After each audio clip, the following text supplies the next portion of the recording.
नमस्कार। उत्तर प्रदेश की सबसे ज्वलंत डिबेट संग्राम में आपका स्वागत है। मैं हूं रमन पांडे।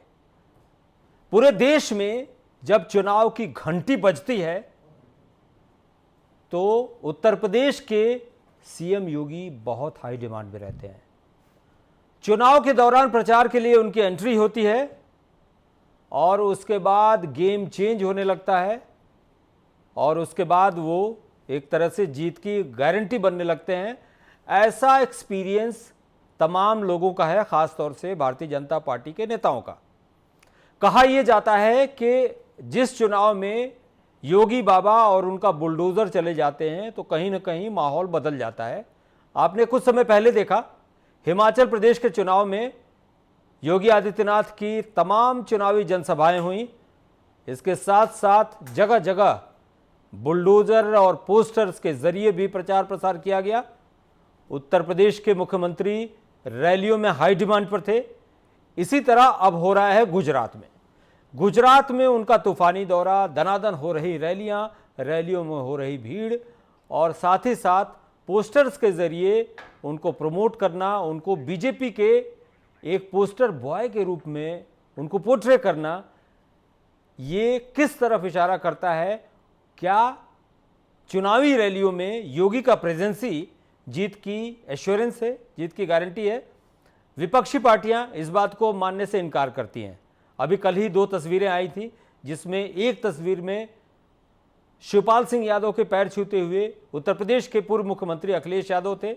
कुल मिला जुला के इस ऐतिहासिक पल को ऐसे कह के समाजवादी पार्टी इनकैश कर रही है और पीएसपीएल के आने वाले समय में, ये सिर्फ मैनपुरी का चुनाव नहीं, आने वाले समय में ये गठबंधन और ये चाचा भतीजे का रिश्ता दूरगामी परिणाम देने वाला है। लेकिन फिर से वापस लौट के आते हैं योगी पर।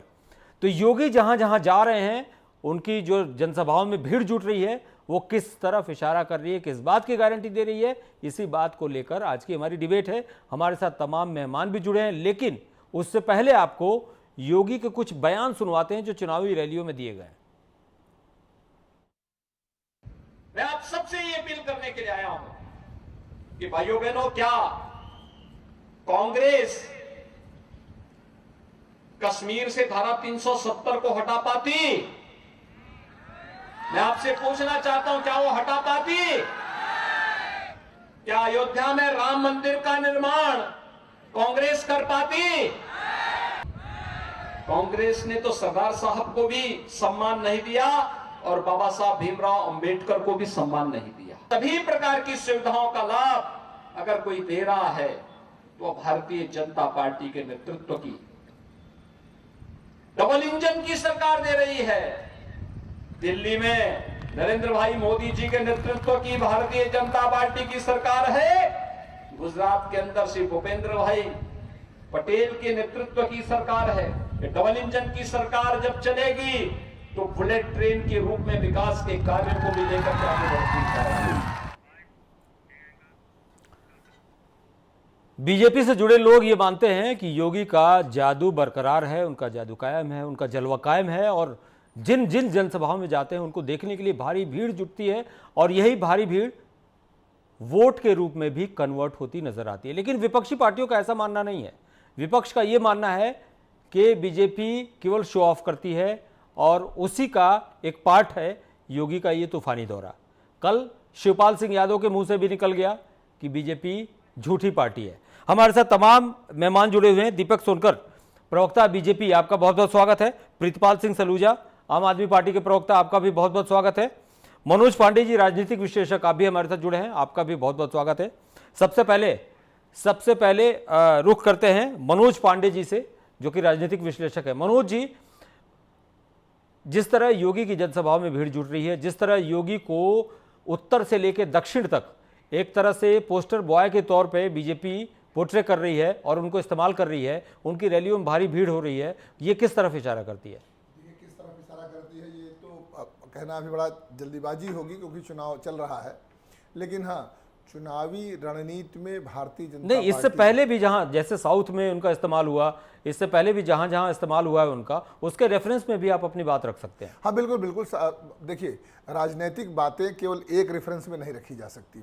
पहली बात। दूसरी बात कि योगी आदित्यनाथ उत्तर प्रदेश के मुख्यमंत्री हैं, दूसरे टर्म के मुख्यमंत्री हैं, और जिस राज्य में चुनाव होने जा रहा है वहाँ लंबे समय से, अब उसको 20, 21, 22 नहीं 25, 27 साल हो गया, एक लंबे समय से वहाँ भारतीय जनता पार्टी की सरकार है।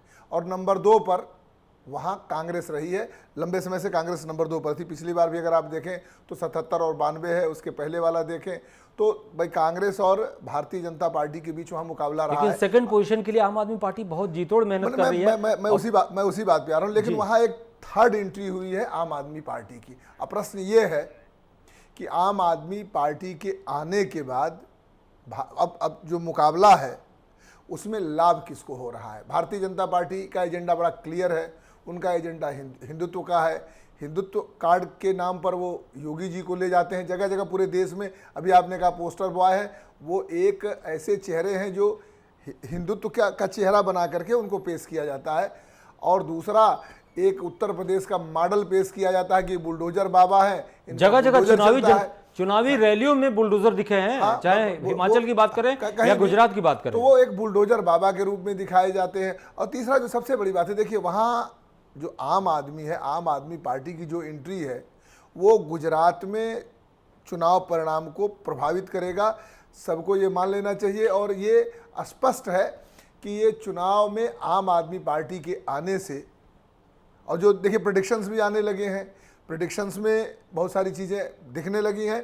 अभी हम उसको ये नहीं मानते कि नहीं वो बिल्कुल सही है, लेकिन गुजरात में योगी जी को ले जाने का मतलब है कि भारतीय जनता पार्टी कट्टर हिंदुत्व लाना चाहती है, हिंदुत्व के सहारे अपने वोट बैंकों को साधना चाहती है। और चूंकि लंबे समय से पार्टी है तो एक एंटी इनकम्बेंसी आती है, लेकिन आपके आने के बाद उस एंटी इनकम्बेंसी का असर कम होगा, क्योंकि वोटों का बंटवारा होगा। जो रेस्ट वोट है, जो मुस्लिम वोट है या जो दूसरे जो नाराज वोट है, उन वोटों का बंटवारा होगा। क्योंकि अब कांग्रेस का कोई बड़ा नेता गुजरात में नहीं जा रहा, न राहुल गांधी जा रहे हैं, सोनिया गांधी, कोई बड़ा चेहरा नहीं जा रहा है। आम आदमी पार्टी की तरफ से अरविंद केजरीवाल जी भी जा रहे हैं। अरविंद केजरीवाल जी एक अपने अपने एक एजेंडे के साथ जा रहे हैं, तो उनका एक एजेंडा भी है। तो इस चुनाव और आम आदमी पार्टी इसमें गेन करने जा रही है। देखिए चुनाव से पहले लक्ष्मी गणेश जी की बात आई, उस पर भी बहुत बड़ा डिबेट हुआ कि भाई उस पर अधिकार किसका है, कट्टर हिंदुत्व की बात, और हिंदुत्व गणेश जी की बात आई। तो अब कई चीज़ें आई, तो धीरे धीरे आम आदमी पार्टी भी वहाँ है। तो इस चुनाव में निश्चित रूप से जो मतों का विभाजन होगा उससे भारतीय जनता पार्टी, लेकिन बीजेपी ने भी इस बीच में आम आदमी पार्टी को डिस्टर्ब करने की कोई कोशिश छोड़ी नहीं है। आप सत्येंद्र जैन का मामला ले लीजिए, या फिर लक्ष्मी गणेश वाला मामला ले लीजिए, या फिर दिल्ली के एक और मंत्री द्वारा जो विवादित टिप्पणी की गई थी वो मामला ले लीजिए। बीजेपी ने भी कोई कोर कसर नहीं छोड़ी है। तो इसका क्या फायदा आम आदमी पार्टी को मिलता दिख रहा है, या कहीं ना कहीं पोलराइजेशन हो रहा है? एक्चुअली में है कि हमने उस समय भी कहा था, इस पर डिबेट भी हुआ था आप ही की इतने बड़े चैनल पर, कि भाई हिंदुत्व का चेहरा अकेले भारतीय जनता पार्टी जो हिंदुत्व की बात करती है, तो हिंदुत्व अकेले भारतीय जनता पार्टी का नहीं है। ऐसा केजरीवाल साहब ने एक प्रयास किया, और राजनीतिक प्रयास है। देखिए अभी वो चीज़ें समाप्त नहीं हुई हैं, और भारतीय जनता पार्टी को ऐसा लगने लगा कि आम आदमी पार्टी कांग्रेस का वोट कम करते करते, काटते काटते कहीं हिंदुत्व में भारतीय जनता पार्टी का वोट न काट दे। क्योंकि पंजाब में आम आदमी पार्टी की सरकार बन चुकी है। आम आदमी पार्टी अब केवल दिल्ली की पार्टी नहीं है, एक अन्य राज्य में भी आम आदमी पार्टी की सरकार है, एक बात। दूसरी बात कि जैसे भारतीय जनता पार्टी भी लोक लुभावन नारे और लोक लुभावन कार्यक्रम चलाती है, हम ये नहीं कहते, उसी तरीके से आम आदमी पार्टी के भी लोक लुभावन कार्यक्रम है। उनके यहाँ बिजली फ्री, पानी फ्री, महिलाओं को बस में यात्रा फ्री, ऑटो वालों के लिए स्पेशल प्रोग्राम, तमाम चीजें। देखिए जो वोटों से जुड़ा हुआ एक बड़ा वर्ग है, जो तबका है, उस पर आम आदमी पार्टी की भी बड़ी पैनी नजर है। तो आम आदमी पार्टी ने बड़ी पैनी नजर से आम मतदाता को भी पकड़ा है। मतलब फर्क पड़ेगा। और चलिए दीपक सोनकर हमारे साथ जो है उसको भी आम आदमी पार्टी ने कैश करने का दीपक सोनकर, आपसे भी इसी सवाल का जवाब चाहेंगे कि पोस्टर बॉय के तौर पे उत्तर प्रदेश के मुख्यमंत्री योगी आदित्यनाथ को इस्तेमाल किया जा रहा है, चाहे वो हिमाचल की बात हो, या फिर इस वक्त गुजरात की बात हो, या इसके पूर्व में दक्षिण भारतीय राज्यों की बात हो। तो कितना फर्क पड़ेगा आपको, इसलिए कि इस चुनाव में डेफिनेटली आप लंबे समय से सत्तारूढ़ रहे हैं, लेकिन एंट्री हो चुकी है आम आदमी पार्टी की। देखिए रमन जी, जिस तरीके से उत्तर प्रदेश जो 2017 के बाद से बदल करके आया है, जो उत्तर प्रदेश क्राइम स्टेट के नाम से जाना जाता था, जो उत्तर प्रदेश अपराधियों के नाम से जाना जाता था, जो उत्तर प्रदेश भ्रष्टाचारियों के नाम से जाना जाता था, जो उत्तर प्रदेश अंधेरे के नाम से जाना जाता था, जो उत्तर प्रदेश टूटी सड़कों के नाम से जाना जाता था, आज उत्तर प्रदेश का मॉडल बदला है।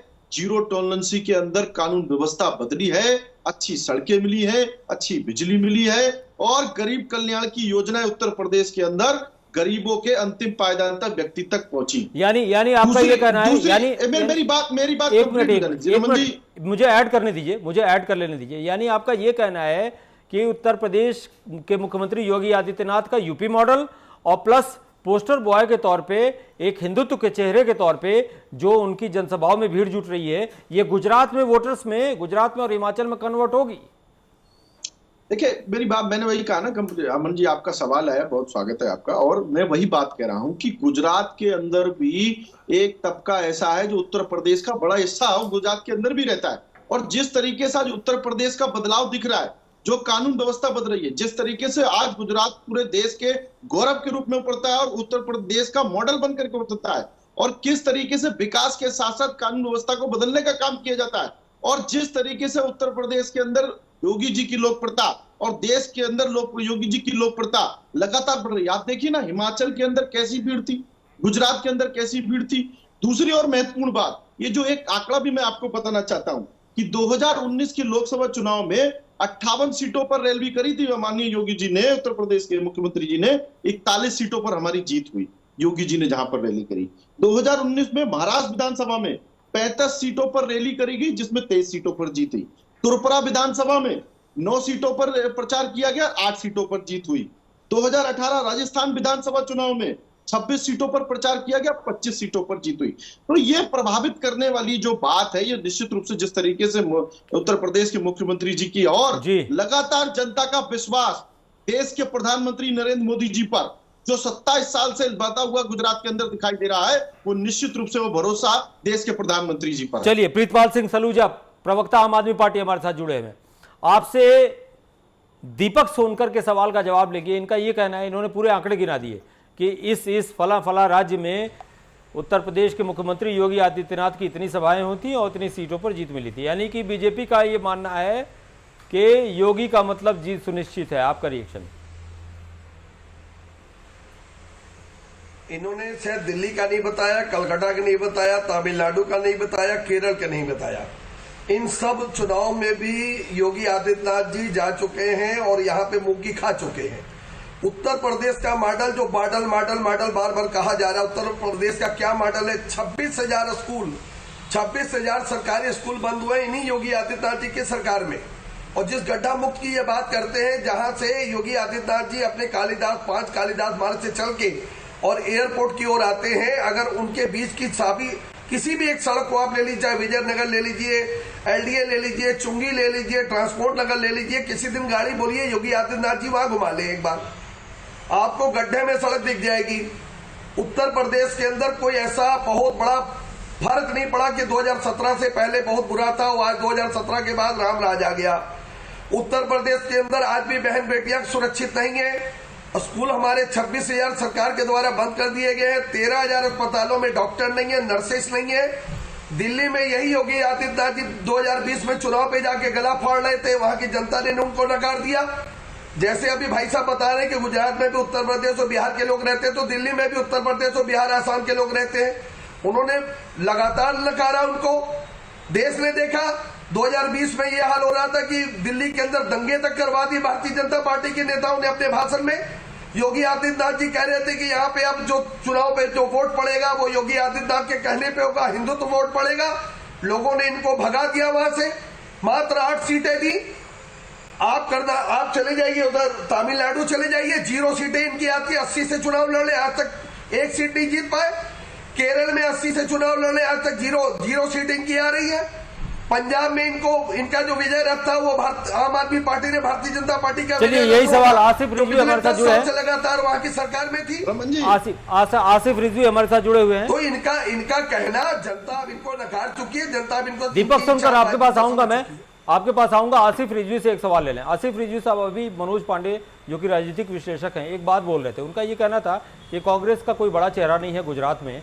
पहले तो डिबेट इस बात पे शुरू हुई है कि जगह जगह पोस्टर बॉय के तौर पे हिंदुत्व के एक पुरोधा के तौर पे योगी आदित्यनाथ को इस्तेमाल किया जा रहा है, उनके बुलडोजर को इस्तेमाल किया जा रहा है। बीजेपी और उसके अलायंसेस का ये मानना है कि इससे उनको बहुत फायदा होता है। बीजेपी ने लिस्ट भी गिना दी, लेकिन प्रीतपाल सिंह सलूजा जो आम आदमी पार्टी के प्रवक्ता हैं उनका ये कहना है कि इसमें बंगाल का जिक्र नहीं है, दिल्ली का जिक्र नहीं है। तो जाहिर सी बात है कि योगी आदित्यनाथ जहां जा रहे हैं निष्पक्ष तरीके से देखा जाए तो वो जीत की गारंटी नहीं है। लेकिन गुजरात में जिस तरह से कांग्रेस का डाउनफॉल हुआ है वो उसमें कहीं ना कहीं आम आदमी पार्टी को बेनिफिट मिल रहा है। आपका रिएक्शन? अब देखिए, आपने सर्टिफिकेट दे दिया है कि कांग्रेस को डाउनफॉल हुआ है, तो अब आगे की बात क्या करें, क्योंकि आपके ने पूरा शुरुआत में ही सर्टिफिकेट दे दिया है कांग्रेस को। नहीं, कोई सर्टिफिकेट नहीं है डाउनफॉल। ये भी मैंने हवाले से ही बोला है, ये भी मैंने हवाले से ही बोला है। मैंने पहले ही मनोज पांडे जी का नाम का जिक्र कर दिया था। आप अपनी बात रखने के लिए स्वतंत्र हैं। ठीक है। मैं आपको बता दूं कि मैं तो इस चीज़ को पोस्ट वेलकम कहूंगा कि अगर उत्तर प्रदेश के मुख्यमंत्री कहीं कांग्रेस के खिलाफ प्रचार करने के लिए आ रहे हैं, क्योंकि मुझे लगता है कि जब भी आपके मुखालिफ में कोई ऐसा आदमी आएगा जिसने इतिहास बना दिया हो पेपर लीक का, क्योंकि उत्तर प्रदेश एक ऐसा प्रदेश है जहां बेरोजगारी का इतिहास बना हुआ है। उत्तर प्रदेश एक ऐसा स्टेट है जहां सबसे ज़्यादा पेपर लीक हो रहे हों। सिपाही के पेपर लीक, दरोगा के भर्ती लीक, स्वास्थ्य विभाग का पर्चा लीक, टीटी का पर्चा लीक। तो पर्चा लीक होने का ये उत्तम स्टेट बना है।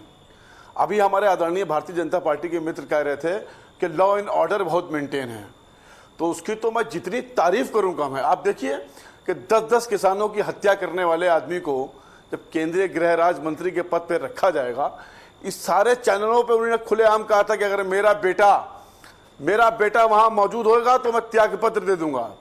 कहां गया वो त्यागपत्र? माननीय सर्वोच्च न्यायालय ने उस बेल एप्लीकेशन जो गलत तरीके से स्टेट ने गलत पैरवी करके जो आशीष मिश्रा को बेल दी थी, माननीय सर्वोच्च न्यायालय ने उस बेल को खारिज कर दिया। तो मैं तो भारतीय जनता पार्टी से कहूंगा और निवेदन करूंगा कि हर जगह जहां जहां चुनाव हो रहा है वो योगी आदित्यनाथ जी को भेजें। उससे भाजपा को फायदा हो ना हो, लेकिन हमें फायदा होगा।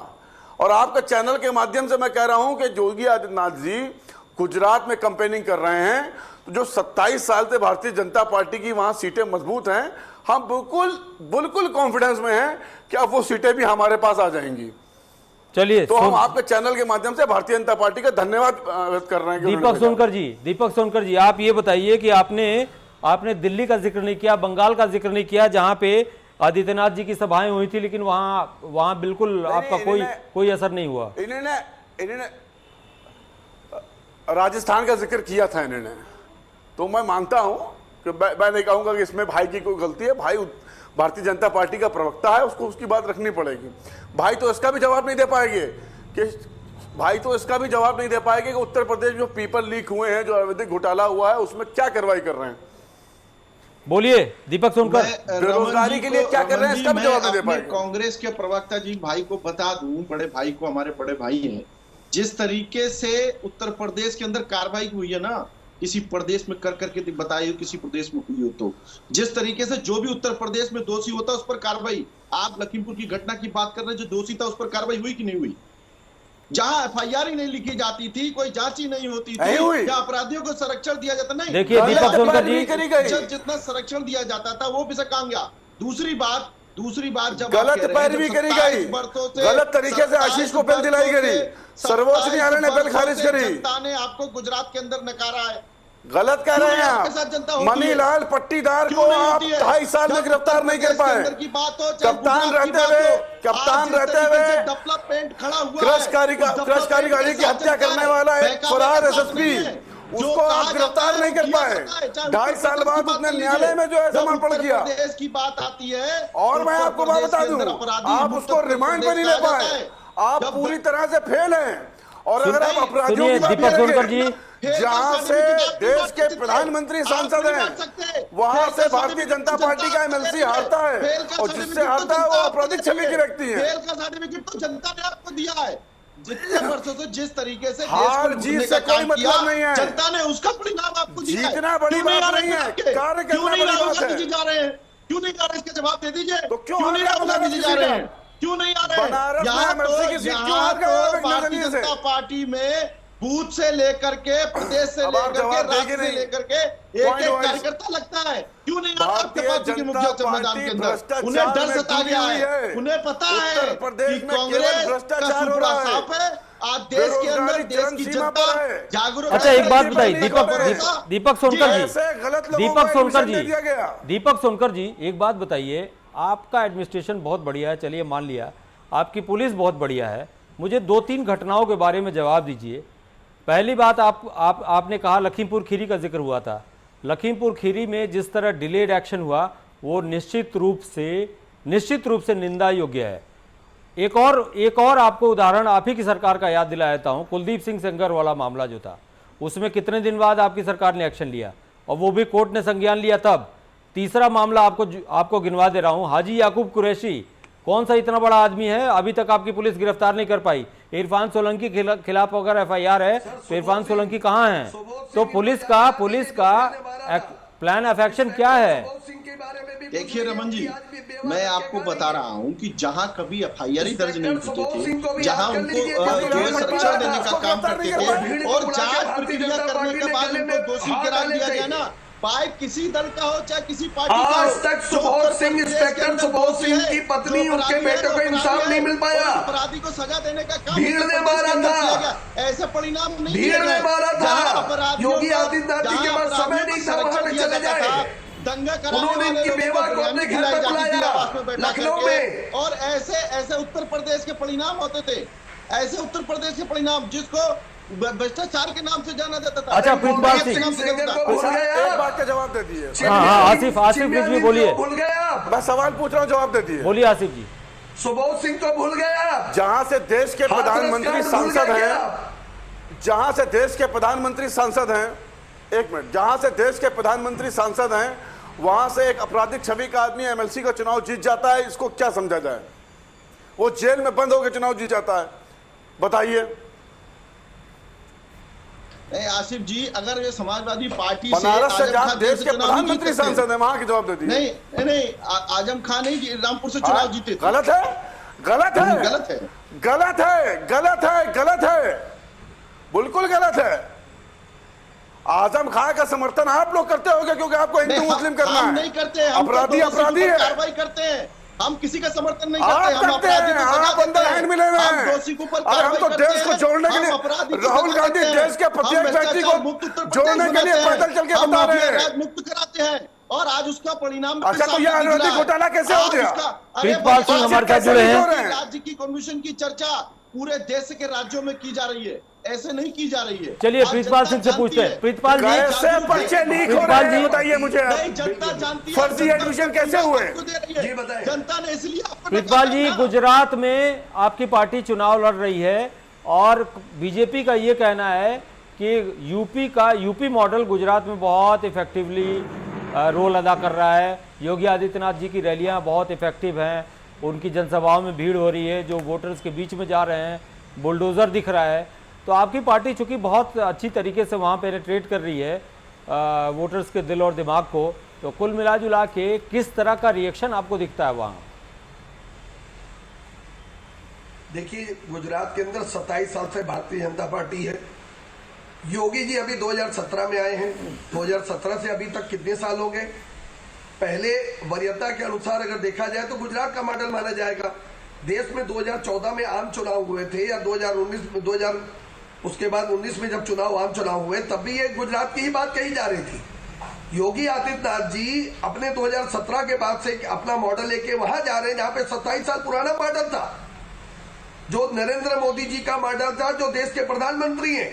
तो बार बार चिल्ला चिल्ला के गला फाड़ फाड़ के कहा जाता था लोगों को कि गुजरात मॉडल अपनाइए। विकास का मॉडल अब योगी आदित्यनाथ जी उत्तर प्रदेश का मॉडल वहां लेके जा रहे हैं जब 27 साल पहले 27 साल से भारतीय जनता पार्टी है, पंजाब के अंदर जहां पे बताया जा रहा है कि शिक्षा का मॉडल बहुत अच्छा है। जब ट्रंप हमारे देश में आता है तो रास्ते में गरीबी छुपाने के लिए बड़े बड़े चादरें लगा दी जाती है। मनोज पांडे हमारे साथ जुड़े हुए हैं। मनोज जी किया था भारतीय जनता चलिए पार्टी मनोज जी से पूछते हैं। मनोज जी एक बात बताइए, जिन जगहों पे चुनाव होते थे उन जगहों पे ये कहा जाता था कि गुजरात मॉडल लागू करेंगे, गुजरात मॉडल लागू करेंगे, लेकिन अब उत्तर प्रदेश मॉडल भी जन्म ले लिया। तो उत्तर प्रदेश मॉडल आखिर इस तरह से इसको प्रोपेगेट किया गया, ये है क्या चीज? कटवा पार्टी है, देश ने समझ लिया है, आम आदमी पार्टी ही आएगी वहां पे। मनोज पांडे जी, ये चुनावी जुमले और ये जो है ना ख्याली। मनोज पांडे जी से रिएक्शन लेते हैं। मनोज पांडे जी देखिए, अरे आप सपने देखिए, अब आपके हाथ से गुजरात फिसल चुका है। सपने गुरमीत जी, ये मुंगेरी लाल के सपने हैं कि कौन डिलीवर कर रहा है। ये जिस तरीके से दिल्ली और पंजाब में आम आदमी पार्टी डिलीवर करके जा रही है। 0-0 आया था, आपने 27 साल परिणाम आएगा। गुजरात को वो बना दिया जहाँ पे 6000 सरकारी स्कूल बंद कर दिया आपने। पंजाब में आपकी मोदी जैसा कांड हो जाता है जहाँ पे सन 65 की शराब बनती है, वहाँ पे जहरीली शराब पी के लोग मर रहे हैं। ऐसा गुजरात बना दिया। मनोज पांडे जी से रिएक्शन लेते हैं। मनोज पांडे जी से डॉक्टर नहीं है, नर्सेज नहीं है, मनोज जी बोलिए वो लोग चुप हो जाएंगे। गुजरात देखिए, 2014 में देश में कहा गया कि गुजरात का मॉडल लागू किया जाएगा। गुजरात मॉडल की बात करते हुए राष्ट्रीय स्तर का चुनाव हुआ, ये सच है।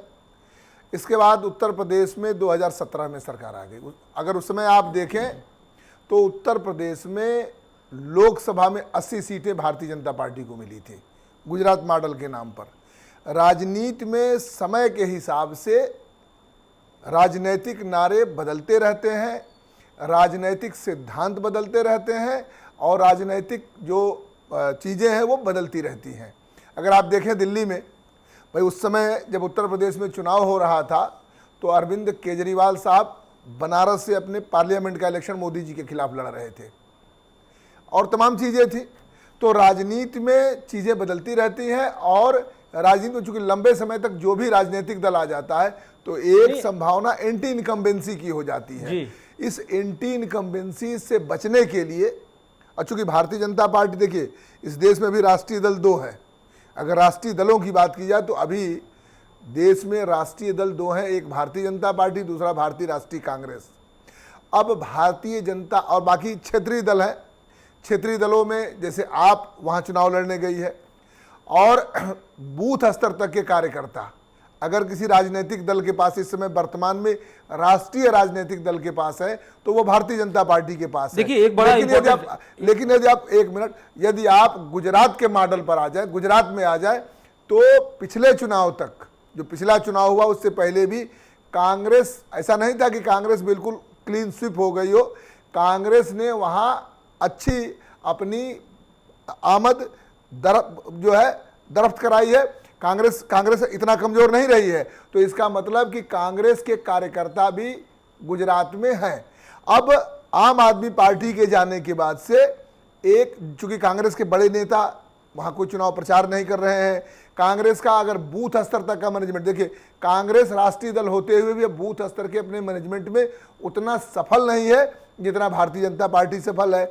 आम आदमी पार्टी अब बूथ स्तर तक कितना अपनी बातें पहुंचा पाती है, एक बड़ा प्रश्न है। क्योंकि अगर बूथ स्तर तक के कार्यकर्ता नहीं होंगे तो आप किसी के वोटों को काट सकते हैं, कम कर सकते हैं, लेकिन सरकार बनाने की स्थिति में आ जाए ये बहुत बड़ी बात होती है। आम आदमी पार्टी का कोई बहुत बड़ा चेहरा भी गुजरात में नहीं दिख रहा है जिसके नाम पर गुजरात में अचानक बदलाव की बात हो जाए जी। तो ये भी कोई नहीं दिखाई दे रहा। लेकिन कांग्रेस चूंकि वहाँ इफेक्टिवली, उनके बड़े नेता नहीं आ रहे हैं, कांग्रेस को के बड़े नेताओं को वहां जाना चाहिए। कांग्रेस को भी रणनीतिक रूप से बूथ स्तर तक तैयारी करना चाहिए, उसकी समीक्षा करना चाहिए। कांग्रेस वहां मजबूती से लड़ रही है और कांग्रेस मजबूती से चुनाव परिणाम आएगा, आप देखिएगा कांग्रेस वहां मजबूत नजर भी आएगी।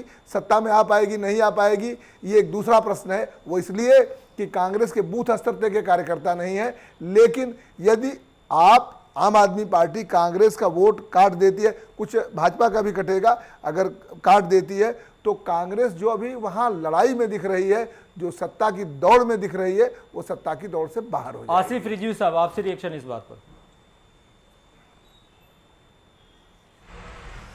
देखिए, गुजरात हम जीतने जा रहे हैं, गुजरात में हमारी सरकार बनेगी, क्योंकि इस देश की सबसे बड़ी समस्या जो इस समय है वो है देश के लोगों को आपस में लड़वाना। और देश के, इसीलिए राहुल गांधी भारत जोड़ो यात्रा पे चल रहे हैं, देश के प्रत्येक व्यक्ति को देश के प्रति योगदान क्या होना चाहिए ये समझाने के लिए और देश के लोगों को एक साथ करने के लिए। देश के अंतिम व्यक्ति की जो समस्या होगी वो पूरे देश की समस्या होनी चाहिए। देश में अगर हिंदू को तकलीफ हो तो मुसलमान को तकलीफ होनी चाहिए, और जब क्रिश्चियन को तकलीफ हो, किसी सरदार को तकलीफ हो, तो वो तकलीफ पूरे देश की तकलीफ होनी चाहिए। आज उसको दिखने के लिए राहुल गांधी चल रहे हैं। 30 से 40 किलोमीटर आजाद भारत में पहली बार कोई व्यक्ति 30 से 40 किलोमीटर पैदल इतनी लंबी यात्रा कर रहा है, लोगों के प्रति उनके जहन को, उनको दिलों को जगाने के लिए। और मुझे लगता है कि इस यात्रा का असर देश के हर कोने और हर टुकड़े में पड़ रहा है। बस उत्तर प्रदेश के मुख्यमंत्री जी के दिल में नहीं पड़ रहा है। अरे भैया, भारतीय जनता पार्टी परेशान है भारत जोड़ो यात्रा से। आप नहीं चाहते हो देश एक हो, आप नहीं चाहते हो हिंदू मुस्लिम सिख ईसाई आपस में भाई भाई रहे। गुजरात के अंदर क्या परेशानी है भारत जोड़ो यात्रा से आपको? नहीं, हमको अरे हमारी बात को उसके लिए इलेक्शन कमीशन से परमिशन लेनी पड़ेगी। तो जनता ने दिया है ना। अरे बड़े भाई सुन लो मेरे भाई, 70 साल राज क्या दिक्कत है? हिंदू मुस्लिम एक हो जाएंगे तो आपको परेशानी क्या है? क्यों हिंदू मुस्लिम सिख ईसाई आपस में सब भाई भाई, इससे समस्या क्या है? आपको मौका दिया था, उन 70 वर्षों में जनता का क्या हाल करके दिखाया? जीतने की बात मत करो, का हाल करके दिखाया। उसके बाद भी हमने आपको जब हमारी सरकार बनी तब भी हमने आपको राजनीतिक महत्व दिया और आपकी बातों को सुना। दिख रहा है क्यों नहीं? हमारे जमाने में पेपर लीक नहीं हुए, वर्षों से हमारे जमाने में भाई को भाई के खिलाफ नहीं लड़ाया गया। 32 वर्षों से उत्तर प्रदेश के अंदर जनता ने आपको नकारा है, उसका कारण क्या है? आपने इस देखिए इन लोगों के पास वही बात करो, नकारा है। नहीं तो रमन जी, हमने ईमानदारी से काम किया नहीं किया, इसका जवाब बताइए। दीपक सोनकर, जीत क्या है ना? दीपक सोनकर, मेरी बात कंप्लीट है। आप बताओ, दीपक सोनकर उत्तर प्रदेश के एक मंत्री को जो खटिक समाज से आते हैं, कांग्रेस को नकारा, ये कहना पड़ा कि मुख्यमंत्री जी मेरी बात नहीं सुन रहे हैं। दीपक सोनकर जी, एक बात बताइए, कांग्रेस को नकारा, लेकिन कोई एक कारण बता दीजिए जिसकी वजह से आपको स्वीकारा हो, जो सो कॉल्ड कारण है, उनके अलावा कोई एक कारण बता दीजिए कि जो आम आदमी के बीच में, चाहे वो महंगाई कम हुई हो, चाहे वो वैमनस्य कम हुआ हो, चाहे कोई चीजें कम हुई हो, तो बता दीजिए आप। देखिए रमन जी, सबसे बड़ी बात है विकास का डेवलपमेंट। आज जनता विकास का पैमाना क्या है? किसने देखिए, जिसने देखा है विकास का पैमाना यही है कि जिस तरीके से आज व्यवस्थाओं में परिवर्तन करने का काम किया है, जो जिस तरीके से बिजली की व्यवस्था को ले भाई, जिन लोगों ने गरीबों को निवाला छीनने का काम किया, आज उन्हें निवाला देने का काम किया। जिन गरीबों की जमीनों को हथियाने का काम किया, आज उनको आवाज देने का काम किया। जो टीटी सड़कें देने का काम किया, उनको अच्छी व्यवस्था देने का काम किया। ये मॉडल है, ये उत्तर प्रदेश के अंदर, देश के अंदर सरकार में ही मंत्री है, प्रधानमंत्री आवाज। मगर दूसरी बात सोनकर जी, आपको जवाब देता हूं। मेरा सवाल ये है, दीपक सोनकर जी आम आदमी के पास कोई योजना नीति है क्या? दीपक किसी सोनकर जी योजना नीति की नहीं है, जी केवल हवा में बात करने की बात है। सुनिए दीपक सोनकर जी सुनिए, पहली बात तो किसी भी सरकार में, किसी भी अर्थव्यवस्था में जो जन कल्याणकारी योजनाएं चलती हैं उसको हमेशा अर्थव्यवस्था के लिए घातक माना गया। आपने श्रीलंका का उदाहरण देखा, बांग्लादेश की अर्थव्यवस्था बहुत ग्रोइंग इकॉनमी है, बहुत डेवलपिंग इकॉनमी है, बहुत सारे कंट्रीज़ वहाँ पे अपने प्रोडक्ट बना रहे हैं। वियतनाम की ग्रोइंग इकॉनमी है, लेकिन इंडिया की इकॉनमी को लेके नीति आयोग ने भी और तमाम ऐसे इंस्टीट्यूशंस हैं जिन्होंने बहुत अलार्मिंग एक रिपोर्ट दी है। मेरा कंसर्न ये है कि आपकी सरकार ने भी उन लोक लुभावन योजनाओं, केजरीवाल के बारे में लोग कहते हैं, आप लोग कहते हैं कि बिजली फ्री कर दी। एक बात बताइए, जो आपका फ्री राशन की योजना है उसको आपने जाकर देखा है कि किनके पास तक पहुंच रहा है? जिनके घरों में खाने को है उनके घरों में पहुंच रहा है, उनके घरों में पहुंच रहा है, वो जाके अनाज बेच देते हैं। यही सब अर्थव्यवस्था को डैमेज करती है। बिल्कुल मैं बता रहा हूं, अगर आप इस योजना की बात देखें, योजना जनता के लिए होती है, जनता के हित के लिए होती है, और सरकार का भी काम जनता के हित के लिए ही है। और जिस तरीके से हित की बात करने का काम अगर जनता का किया है तो देश के प्रधानमंत्री नरेंद्र मोदी जी ने किया है। आज जनता की चिंता अगर किसी ने करी है तो देश के प्रधानमंत्री नरेंद्र मोदी जी ने करी है। अरे गरीब की चिंता किसी ने चिंता करी है तो मोदी जी ने करी है। जानकारी दे रहे हैं। दूसरी बात जो जिस तरीके की कांग्रेस लेकर आई थी और 1 रुपए का खड़ा हो रहा है, सुन लीजिए, 1 रुपए का गेहूं था, उत्तर प्रदेश के अंदर और लोग 2 रुपए किलो चावल था। हो रहे हैं। आपने कैसे अगर स्टार्टअप उसको माफ व्यापार के करके अंदर 10 रुपए कम करके क्या कर लिया आपने? का काम किया जा रहा है। आसिफ जी, तो इतनी बेरोजगारी क्यों है कि ये करना पड़ रहा है आपको? आप रोजगार पैदा करो ना। आज अरे आप बताओ ना, रोजगार के लिए क्या कर रहे हो आप? दिन ब दिन बेरोजगारी बढ़ रही है, पर्चे लीक हो रहे हैं, व्यापार खड़ा कर रहा है। आज कैसे कैसे छोटे सबसे ज्यादा व्यापार उत्तर प्रदेश में बंद हो रहा है। पहले तो ये जानकारी ले लो। बढ़ के खड़े हो रहे हैं। आज युवक कितना बड़ा बड़ा व्यापार पेपर कैसे लीक हो रहे हैं, देखिए कैसे फर्जी एडमिशन दिए जा रहे हैं। आपके पास कोई आंकड़े नहीं, कोई जवाब नहीं है, कोई योजना नहीं, आपको जानकारी का अभाव है मान्यवर, है ना? नहीं जानकारी ले लीजिए, मुझे नहीं, एम्प्लॉयमेंट एक्सचेंज का ले लीजिए। सबसे ज्यादा अनएम्प्लॉयड उत्तर प्रदेश में है। कुछ नहीं होगा। अच्छा, कितने एम्प्लॉयमेंट बताइए? जनता उसका परिणाम जानती है, जनता उसका परिणाम दे रही है। भ्रष्टाचार की हालत यह है कि आप फर्जी एडमिशन भी दे रहे हैं अभी तक, और रोज सारे चैनलों पे चल रहा है, सारे अखबारों में निकल रहा है। बिना पाठक को अभी तक उत्तर प्रदेश की पुलिस गिरफ्तार नहीं कर पा रही है। उदाहरण बता दीजिए कहीं का, एक उदाहरण बता दीजिए कहीं का। आप ऐसी आप बताइए ना, कहाँ है आपके पास कोई? अच्छा, मनीलाल दीपक सोनकर जी सुनिए, बता तो रहा हूं आपको, सुनिए। अच्छा दीपक सोनकर उदाहरण जी, लीजिए। एक सवाल दीपक सोनकर जी मैं पूछना चाहता हूं आपसे। मुख्यमंत्री जी का बयान सुन रहा था मैं। मुख्यमंत्री जी का ये कहना था कि जहां बीमार हो वहीं इलाज मिलना चाहिए, वहीं इलाज मिल रहा है उत्तर प्रदेश में। एक चुनावी जनसभा में बोल रहे थे वो, चुनावी जनसभा में, या शायद वो नर्सों को नियुक्ति पत्र बांट रहे थे, उसमें बोल रहे थे। मेरा कंसर्न ये है कि डेंगू के लिए जो प्लान ऑफ एक्शन था उत्तर प्रदेश सरकार का, उत्तर प्रदेश सरकार ने कहा था कि डेंगू और संचारी रोगों की रोकथाम के लिए अलग से वार्ड बनाए जाएं। देखिए, अस्पताल तो बढ़े नहीं हैं, अस्पताल जितने हैं उतने ही हैं आपके, उसमें अगर वार्ड बना दें तो बेड तो बढ़ते नहीं। आज की तारीख में डेंगू की वजह से क्या बुरा हाल है, सोनकर जी आपको भी पता होगा, आपके ज़िले में भी तमाम केसेस आ रहे होंगे। तो मेरा कंसर्न ये है, ठीक है उत्तर प्रदेश में बड़ी जनसंख्या है, एक बड़ी आबादी का राज्य है, वहाँ बहुत सारे चैलेंजेस हैं, लेकिन सवाल ये है कि क्या आपको अपने गांव में इलाज मिल सकता है? देखिए रमन जी, मैं बहुत वास्तविकता पर बात करूंगा एकदम। जहां पहले इलाज को लोग अस्पतालों में बाहर तरफते रहते थे, आज जहां मेडिकल कॉलेजों की व्यवस्था नहीं होती थी, जहां लोग आर्थिक वजह से अपना इलाज नहीं करा पाते थे, आज वो बड़े बड़े मेडिकल कॉलेजों में जाकर के अपना इलाज करा रहे हैं। और जहां बात अगर डेंगू की व्यवस्था की ना, जितनी व्यवस्था उत्तर प्रदेश के मुख्यमंत्री ने विचार करके हर केंद्र को बनाने का काम किया, कौन सा नया मेडिकल कॉलेज खुल गया है? ऐसा नहीं, 5 साल में कौन सा नया मेडिकल कॉलेज खुल गया है? अरे भाई, जहां मुझे लगता है आप देख आप मतलब आप चैनल पे बैठ के आपकी मर्जी जो मर्जी कह दोगे, मतलब आज 29 मेडिकल कॉलेजों बनने का। अरे आपको ये पता ही नहीं है, आपके पास केवल, आप बताओ कितने अपॉइंटमेंट डॉक्टर्स के किए आपने? मेडिकल कॉलेज देख लीजिए जाकर, कितने डॉक्टर्स के अपॉइंटमेंट किए हैं? लास्ट पेपर पे खुला है, पेपर पे खुला है। प्रीतपाल सिंह आप कुछ बोल रहे थे, प्रीतपाल सिंह एक रिएक्शन आपसे। पेपर पे खोला है आपने, आपको पता ही नहीं है? अभी कोई उद्घाटन कदम नहीं हुआ है, और यूपीए सरकार पास करके गई थी वो, यूपीए सरकार पास करके गई थी, अभी तक आपने उसकी ओपनिंग नहीं करी। भारतीय जनता पार्टी के प्रवक्ता को ये नहीं पता कि उत्तर प्रदेश में 12,64,000 सरकारी नौकरियां हैं, जिसमें से 4,53,000 नौकरियां रिक्त चल रही हैं। अस्पतालों में डॉक्टर्स नहीं है, टेक्नीशियन नहीं है, नर्सेज नहीं है, अस्पतालों में दवाइयों की कमी है। 26,000 सरकारी स्कूल बंद कर दिए गए उत्तर प्रदेश के अंदर। आप कह रहे हैं इलाज मिल रहा है?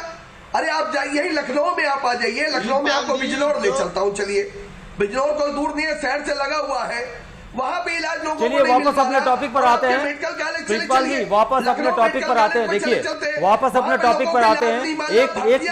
एक जमाना था, एक दौर था जब चर्चा होती थी गुजरात मॉडल की। आज गुजरात में उत्तर प्रदेश मॉडल की चर्चा हो रही है। अब इलेक्शन बाद पता चलेगा कि गुजरात में उत्तर प्रदेश का जो सो कॉल्ड मॉडल है वो कितना सक्सेसफुल है। आप सबका बहुत बहुत धन्यवाद। दीपक सोनकर जी आपका भी बहुत बहुत धन्यवाद। प्रीतपाल सिंह सलूजा आपका भी बहुत बहुत धन्यवाद। आसिफ रिजवी जी आपका भी बहुत बहुत धन्यवाद। मनोज पांडे जी आपका भी बहुत बहुत धन्यवाद। रुकते एक छोटे से ब्रेक के लिए, नमस्कार।